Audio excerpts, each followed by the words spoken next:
Hello Live Wires, Heather Boyd Wire here, and today it's Tip Tuesday. Today I had a special request from Mary Rose to make a bracelet to match the flat wire rings. I'll link up that tutorial below. You are going to need 5mm and 3mm flat gold artistic wire and some thinner gauge regular artistic wire. For the ring, you can use 16 gauge artistic wire or one of the Beadalon quick links, which are solid metal rings. I'm using the Beadalon bail making pliers, the tungsten carbide jaw hardwire semi-flush cutter, the Beadalon slimline flat nose pliers, and the Beadsmith big wrapper multi-step pliers. I'm also using the artistic wire bracelet jig. To make the inner ring, I'm using 16 gauge artistic wire and working right off the spool and then taking these large ring making pliers to make a perfect jump ring. You can also use a pre-made large jump ring if you have one. And so now we're going to clip this with the hard wire clippers to make sure the ends are flush. So give it a good clip on either side. I'll link up where you can buy some pre-made rings as well. Beadalon does carry them in their shop. So from here we're going to close up the ring, and you could give it a little hammer if you want to harden it up. So now we're going to take 8 inches of the 5mm flat artistic wire, and we are going to turn it around the bracelet jig. Keep in mind the 5mm flat wire is very, very stiff. You might opt to use the 3mm size. So we're going to push that against the jig and then use our bail making pliers to turn the ends into loops. Like I said, it's very stiff, so don't use your best pliers with these. The bail making pliers are sturdy. So now we're going to put the ring in there. If your ring has an opening, if it's not a soldered ring, you are going to have to pinch it right in there to keep the opening in the flat wire hidden, and so it won't open up.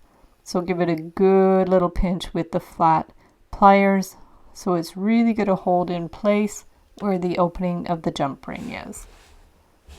Going to put it back on the bracelet jig just to make sure it's a good shape, and so you know where to bend the other side.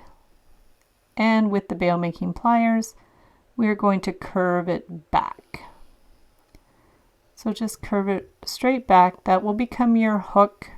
This is a very basic design, and if you need to open it up a little bit so you can clip it, we're going to get the hard wire cutters again. Do not use your good cutters with this flat wire. So we're going to give it a good little clip in there straight across so it's really flat. So give it a clip. You can always go in with a small file after to soften up those rough edges. For the sample, I'm just going to go ahead and finish it up. So get the bail making pliers again and curve it out a little bit more.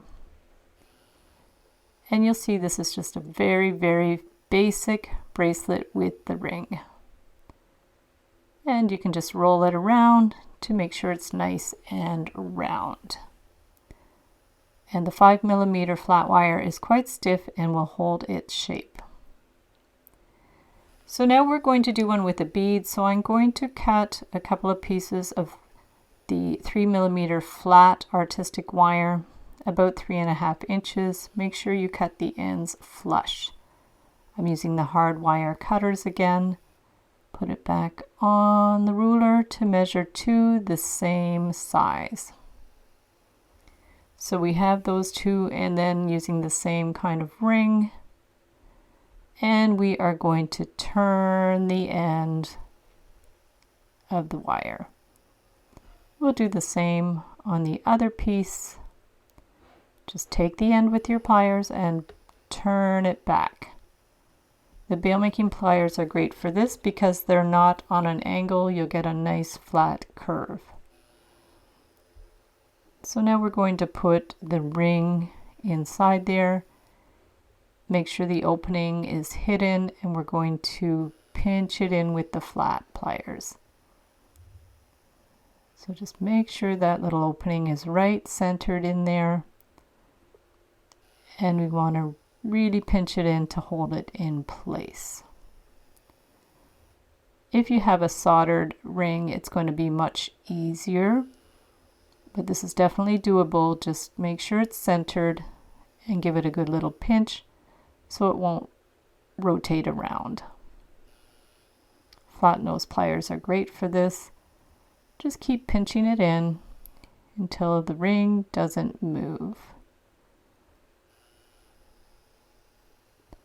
So that does it.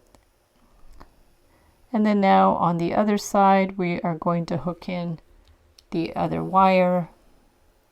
Make sure that they're on opposite ends. The ring is nicely centered. Pinch and rotate just to make sure it's held in place. Try to make sure it's pinched right in so it won't rotate around. So now we're going to put it back on the bracelet jig and curve our wires around.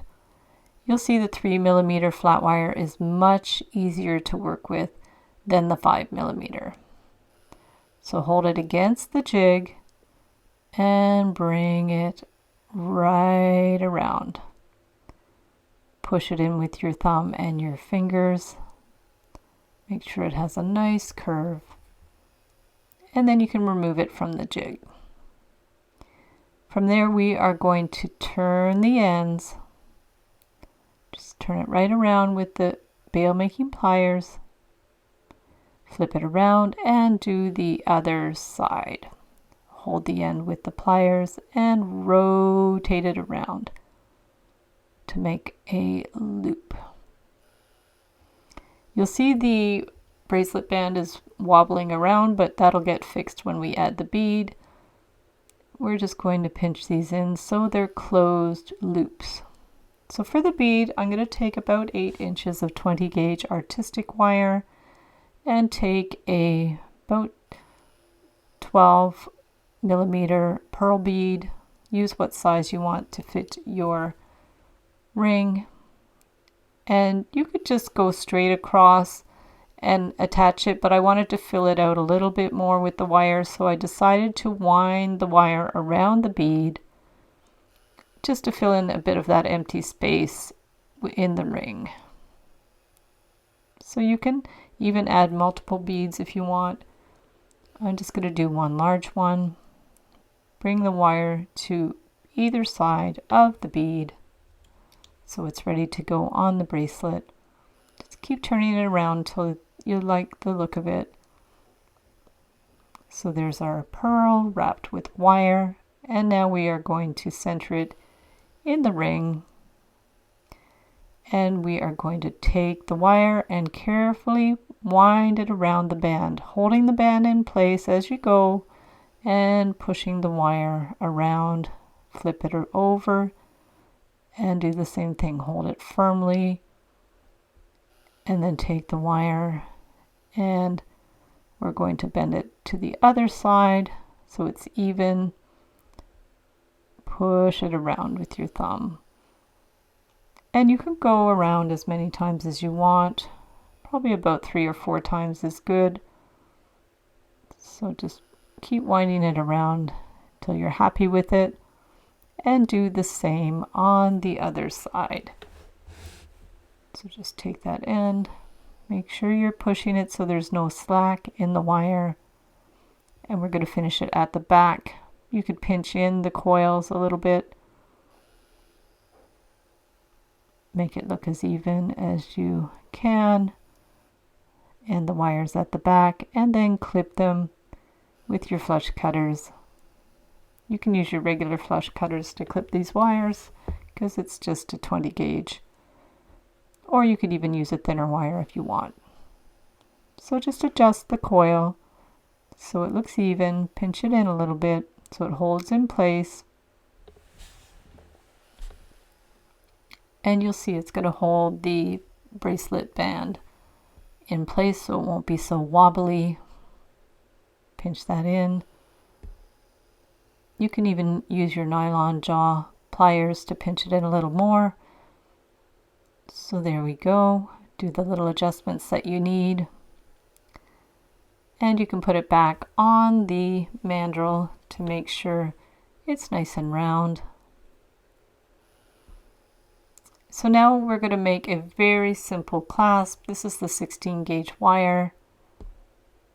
So we're going to just make a kind of infinity sign. So we have our first loop and then do another loop the same size. So it's very, very basic. You can use any kind of clasp that you like.